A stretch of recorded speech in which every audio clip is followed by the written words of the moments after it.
বাংলাদেশে একটু বৃষ্টি হলেই জলাবদ্ধতা বাংলাদেশের জনগণকে ভোগান্তির একেবারে চরম সীমায় নিয়ে যায়।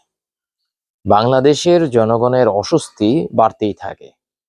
বৃষ্টি যেখানে বাংলাদেশের মানুষজনকে স্বস্তি দেওয়ার কথা, কিন্তু সেখানে জলাবদ্ধতা বাংলাদেশের মানুষজনকে অস্বস্তিতে ফেলছে। এই যে জলাবদ্ধতা বাংলাদেশের মানুষজনকে অস্বস্তিতে ফেলছে, এইটা থেকে মুক্তির উপায় কি? আপনারা দেখবেন, যত জলাশয় আছে অথবা ড্রেন আছে, ম্যাক্সিমাম ড্রেন ব্লক হয়ে যায়। এই ব্লক হওয়ার পেছনে যতটা না প্রশাসন দায়ী অথবা সিটি কর্পোরেশন দায়ী, এর চেয়ে বেশি যদি বলেন তাহলে দায়ী হচ্ছে বাংলাদেশের জনগণ। বাংলাদেশের জনগণ যেখানে সেখানে পলিথিন ফেলছে। এই যে যেখানে সেখানে পলিথিন ফেলার কারণে পলিথিন যেখানে যায় সেটা তো নষ্ট হয় না, ব্লক করে দেয়। পানি যাওয়ার পথ ব্লক করে দেয়। শহরে বিশেষ করে যত ড্রেন আছে, ম্যাক্সিমাম ড্রেনে ব্লক গুলা যদি আপনি তাকান, তাহলে সেখানে কিন্তু পলিথিন পলিথিন পলিথিন। আমাদের রিজওয়ানা ম্যাডাম পলিথিনের বিরুদ্ধে অনেক দিন ধরেই কথা বলেছিলেন। অন্তর্বর্তী সরকারে থাকার সময়ে তিনি এই পলিথিন নিয়ে বিভিন্ন জায়গায় অভিযান করার জন্য বলেছেন। অভিযান হয়েছে, শেষ পর্যন্ত একদিকে অভিযান হয়, আরেকদিকে পরের দিনই কিন্তু এই পলিথিন আবার বাজারে দেখা যায়। শেষ পর্যন্ত আসলে পলিথিন বন্ধ করা যায় নাই। এই যে বন্ধ করা যায় নাই, এইটারই একটা বড় একটা ফলাফল হচ্ছে বিভিন্ন জলাশয়ের ব্লকগুলো।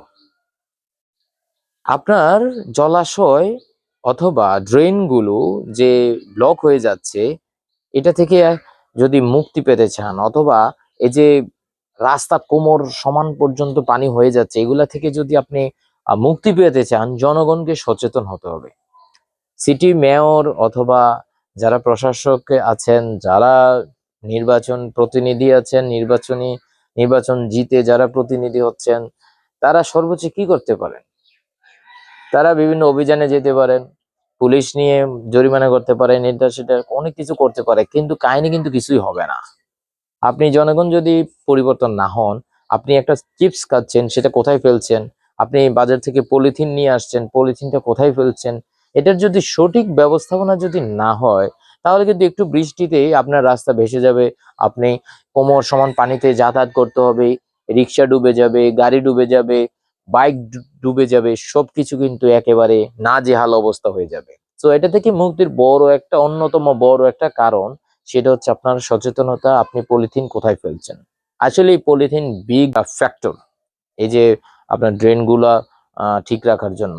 তবে এইখানে সচেতনতা বৃদ্ধির জন্য অবশ্যই অবশ্যই যারা জনপ্রতিনিধি আছেন, তাদের যে জায়গাগুলো আছে সেই জায়গাগুলোতে দৃষ্টি দিতে হবে। সিটি মেয়র বর্তমানে যারা আছেন অথবা প্রশাসক হিসেবে যারা দায়িত্ব পেয়েছেন, তাদেরকে অবশ্যই সচেতনতা বৃদ্ধিতে কাজ করতে হবে, প্রচুর কাজ করতে হবে।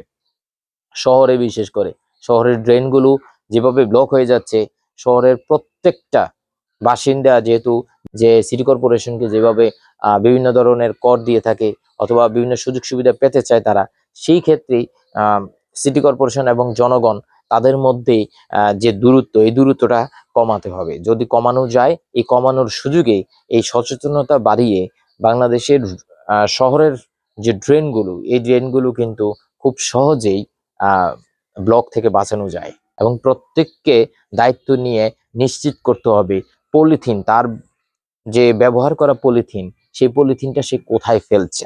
সিটি কর্পোরেশনকে যদি জমা দেয়, প্রতি পলিথিনের জন্য 2 টাকা বা 5 টাকা করে দেওয়া হবে। এই ধরনের উদ্যোগ যদি নেওয়া হয়, তাহলে কিন্তু পলিথিন যে কেউ যেখানে সেখানে ফেলবে না। ধন্যবাদ।